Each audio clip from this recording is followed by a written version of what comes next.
Good morning, ladies and gentlemen, students of Japanese warriors. I'm coming to you remotely today, and I want to speak about the climax of the Heike Monogatari, Yoshitsune's fantastic victory over the Heike, and then his subsequent disastrous decline, if you will. Today's online lesson is brought to you by Ninja Meishi. 4 out of 5 ninja choose Ninja Meishi for their gummy-related snacks. For the inevitable pains and aches caused by torture, try new Ninja Meishi CBD. So, as we picked up the trail from last time, we meet Yoshitsune as he's attempting to assemble his forces for a surprise attack on the island of Shikoku. We see the scene starting on around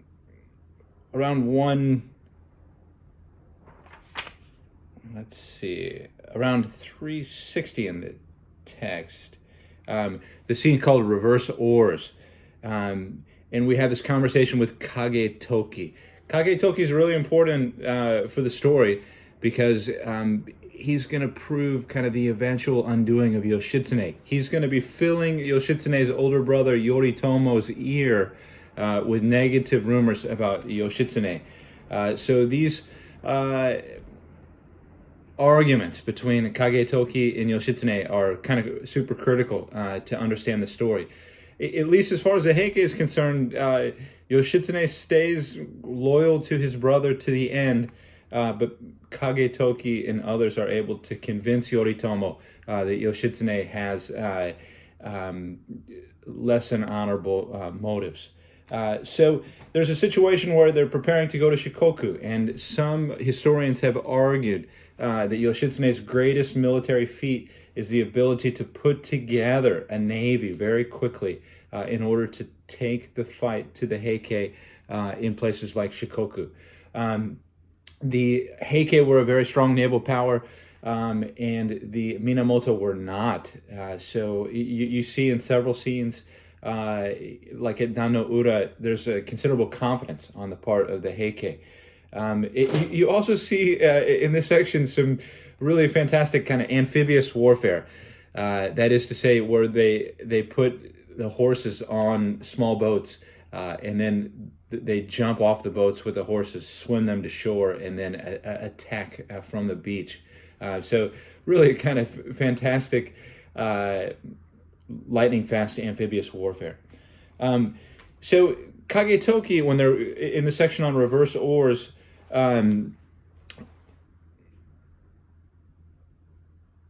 argues that a leader should not lead from the front, which is certainly Yoshitsune's style. That's something interesting to consider as kind of a more macro point. There's an old Pink Floyd song, "Forward he cried from the rear, and the front ranks died." We usually think of military leadership sort of leading from the rear, but Yoshitsune leads from the front. Probably a reason why he's such a celebrated hero in Japanese military history.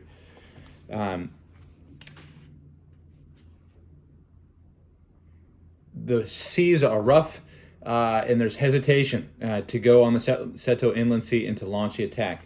Yoshitsune decides to go, and he even threatens those with death who would not get in the boats and leave. He says very famously, the way to defeat an enemy is to catch him napping, which is exactly what he has in mind. And we've said that before. That's, if we're thinking about the big picture of Yoshitsune, surprise attack, tactical deception. These are kind of the cornerstones of his military doctrine. So Yoshitsune arrives in Shikoku, and he does seem to catch the Heike unexpected. He makes his way across the northern section of the island, where he gets to the Heike stronghold. Good. So following through in giving you the page numbers with the text here on 362 and 363, Yoshitsune makes it to the Heike stronghold on the northern shores of Shikoku at Yashima. Yashima is a super famous battle location. Highly recommended if you have a chance to visit Yashima. It's a great location, and you'll know the story well. Using tactical deception, Yoshitsune sets fire to Takamatsu, which is just a few kilometers away. He sets fire to all the locals' houses so that the Heike can see the smoke from a distance, giving the impression that his force is much larger than it is. So by the time Yoshitsune and his forces arrive, the Heike have already taken flight. They've gotten in their boats and they've left. And we see that famous expression. One of the Heike said, if all of the hairs on the Minamoto's head were warriors, we would still have more warriors than they do. So a huge mistake. Their bluff works in the Heike take to the boats. And then we have this really wild scene where the Heike are on their boats just off the shores of Yashima, and the Minamoto are on the beach. And you get the impression, this is the section looking from 363, the death of Suginobu. And you get the impression that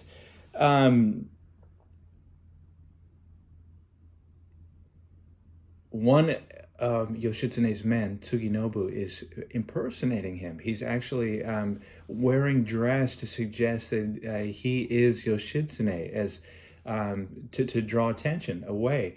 And then we have, as you know, one of my favorite characters, the Heike commander Noritsune, who engages in kind of like a archery type of sniper action. And he's so awesome. He's able to pick off individual soldiers from hundreds of meters from the boat onto the beach. And he sees a man that looks like Yoshitsune.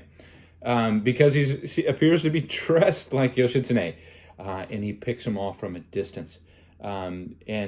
This whole scene is almost comical because there's this sort of banter and belittling going back and forth between the two armies, one on the boats and one on the beach, making fun of each other and so forth. And we see sort of Yoshitsune's status questioned.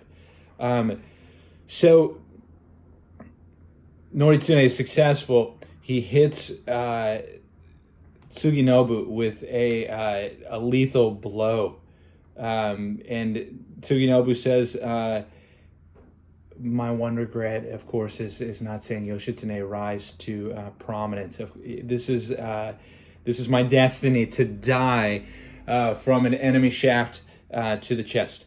And this greatly upsets Yoshitsune, all of his men. It's an emotional one of the kind of a super emotional loss for them. But there's an important point. I think a macro point, thinking about religion in Japan more generally, and that is that in the wake of Suginobu's death, Yoshitsune offers his horse. He's going to donate his horse to a temple in his memory. You've seen the little placards in temples and shrines. Emma would literally be a picture of a horse. People who can't afford to give a horse would draw and give a picture of a horse instead. But the original donation would be a horse, and his men are delighted by his gesture.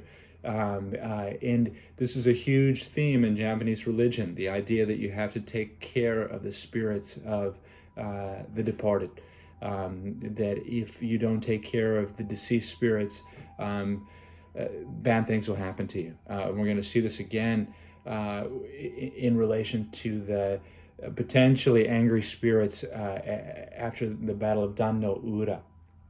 Then on page 366, we have this really one of the most famous scenes in the Heike, right up there with the death of Atsumori. And that is this kind of crazy scene with the fan, with Nasu no Yoichi. I'll ask you rhetorically what you think the function of this scene is in the Heike. It seems to be kind of a lighthearted moment in the context of kind of brutal combat, but then it ends rather tragically.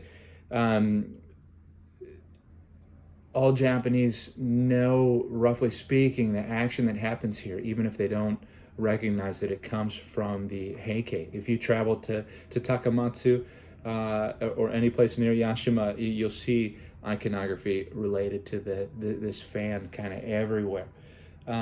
So you can see the trepidation on the part of Yoichi, because he's standing on a horse shooting at a boat that's moving up and down at a considerable distance to hit the fan.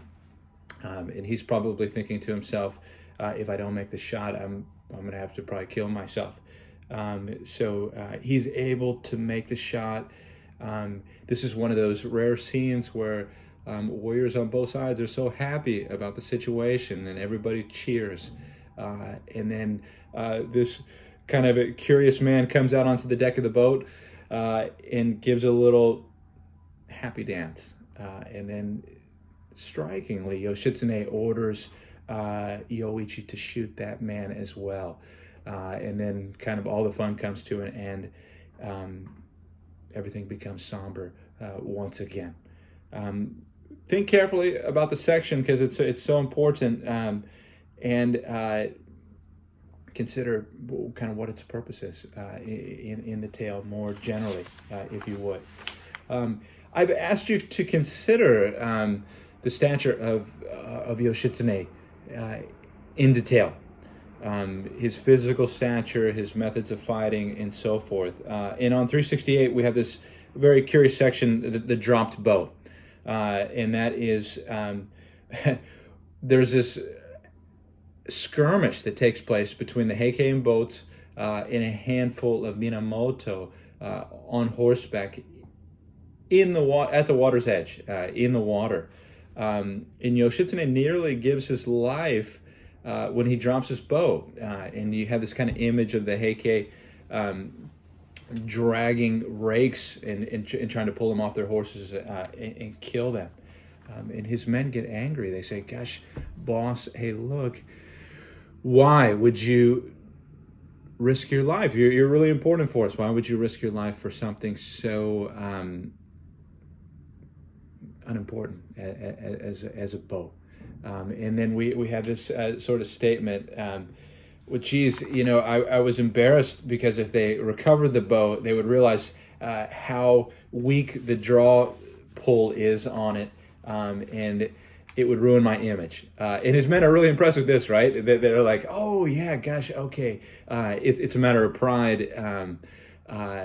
Therefore, it was okay that he almost got himself killed and ruined everything. So these two sections speak towards archery. And let me kind of reiterate what are some of the marks of a great bowmanship represented. We can see outright in the Heikei Monogatari itself. So the length of the arrow, they'll talk about arrows as being so many fist lengths long. Greater than 13 fist lengths is awesome. And the longer the shaft of the arrow, the higher the velocity of the shot. That's just kind of basic mechanics when it comes to bowmanship. The second point is how many men it takes to put the string on. If it takes a couple guys to put the string on your bow, the draw weight it must be super hard, and that means you're pretty cool. Mounted archery, of course, jousting and shooting up close. We've seen in so many great scenes. And then, of course, shooting at moving things. Yoichi's able to shoot birds out of the sky and so forth. Shooting the fan, which is on a boat going up and down, exceedingly difficult. And then finally, and we're going to see this at Dannoura in this arrow exchange, shooting at long distances. And sometimes the battle will begin with this arrow exchange from considerable distance, which really has no meaning in terms of actually killing enemy warriors, but it does demonstrate kind of the awesomeness of their ability to shoot long distances. Good. In terms of the characteristics of Yoshitsune now, and you'll recall from class notes number 7, on the back we have composite characteristics for Yoshitsune.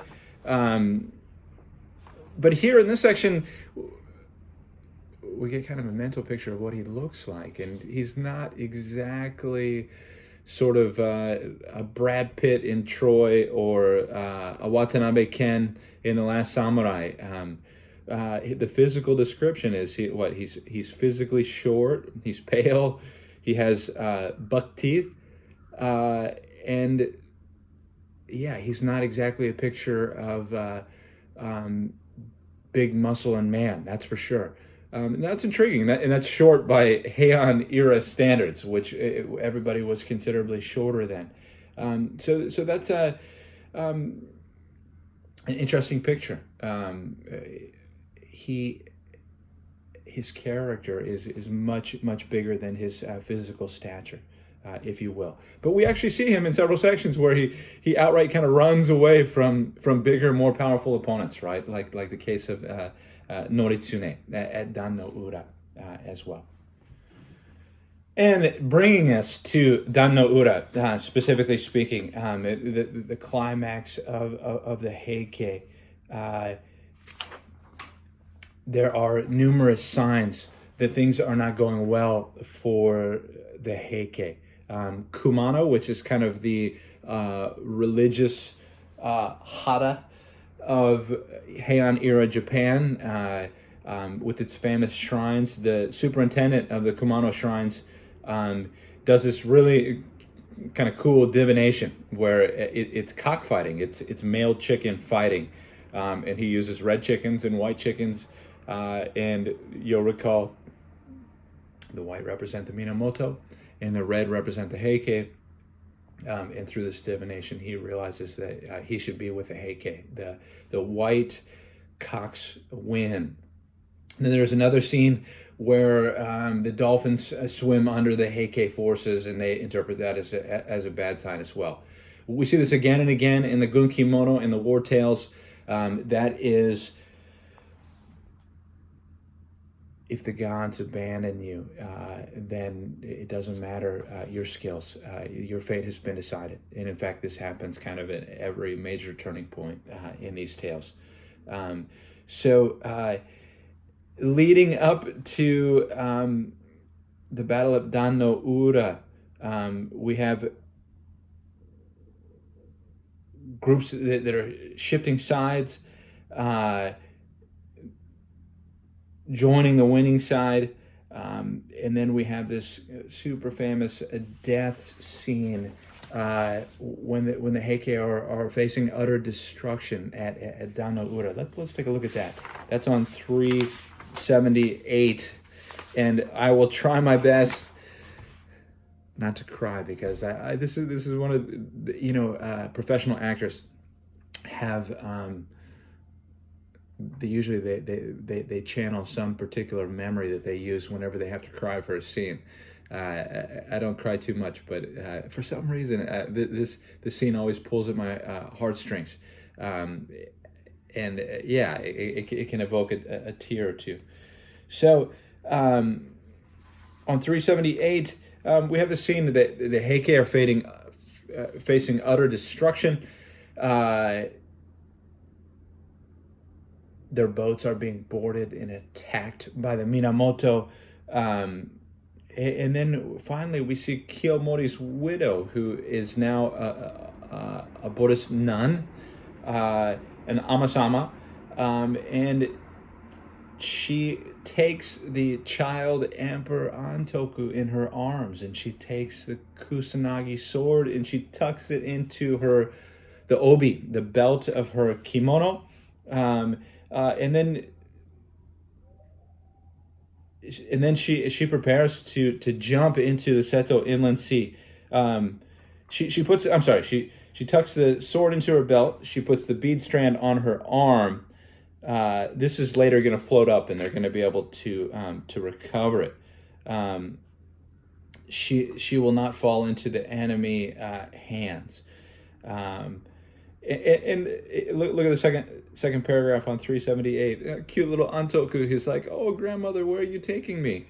And then if you look at the third paragraph, she turned her face to the young sovereign and holding back her tears and said, "Don't you understand? You became an emperor because you obeyed the 10 good precepts in your life, but now an evil karma holds you fast in its toils. You had good fortune. I'm sorry, your good fortune has come to an end. Turn to the east and say goodbye to the grand shrine at Ise, the shrine that houses the sun goddess Amaterasu. And then turn to the west in facing Gokuraku Jodo, the Pure Land, and repeat the name of Amida Buddha. Namo Amida Butsu, Namo Amida Butsu. So that he, that is Amida, and his host may escort you to the Pure Land. This country is a land of sorrow. I'm taking you to a happy realm." So this is such a terrible, sad scene, but right before they die, little Antoku's grandmother is basically saying, "This is your fault. Oh yeah, your bad karma has doomed us all, little guy." But she grabs him and jumps into the inland sea. She commits regicide. She kills a royal. And right before they jump, she says, "There is a capital under the waves too." And then, as always, good Japanese death-related symbolism. Ah, how sad that the spring breeze of impermanence should have scattered the August blossoms in an instant. Ah, how sad indeed. As emotional as that scene is, and I didn't cry, thankfully. As emotional as that scene is, we get a proper Hollywood sort of kick-ass scene to follow it up with the death of Noritsune. And here, Noritsune goes on a rampage, and he's so awesome he's able to easily kill Minamoto warriors at will. He's grabbing him, he's killing him, and he's reprimanded. You'll see on 380, Tomomori says, "Hey, look, do not commit too many sins." That is to say, don't kill these lowly warriors that really hold no meaning. You are killing unworthy foes. And Noritsune sort of takes this to heart. And, oh, yes, I think he's suggesting maybe I should kill some more important people. Maybe I should seek out Yoshitsune himself, which is exactly what he does. He sees Yoshitsune from a distance. He hones in on him, and the mighty Yoshitsune, hero of the Heike Monogatari, the arguably the greatest warrior in Japanese history, runs away as quickly as he can, casting eyes on the mighty Noritsune. In fact, he's like sort of pole vaulting from one boat to another, and runs away. Finally, Noritsune gives up, says, "Gosh, I can't do it. I can't pull it off." And he grabs, this is so great, he takes off his armor, he grabs a Minamoto in each arm, and he says, he launches a suicide attack. And he says, "Be my companions in the Shide Mountains," like an epitaph for crossing over to the other side. And he jumps into the water. Wow.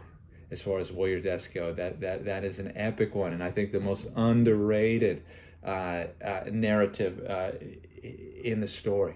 It's fantastic. All right, great. That takes us through the dramatic battle and events at Dannoura.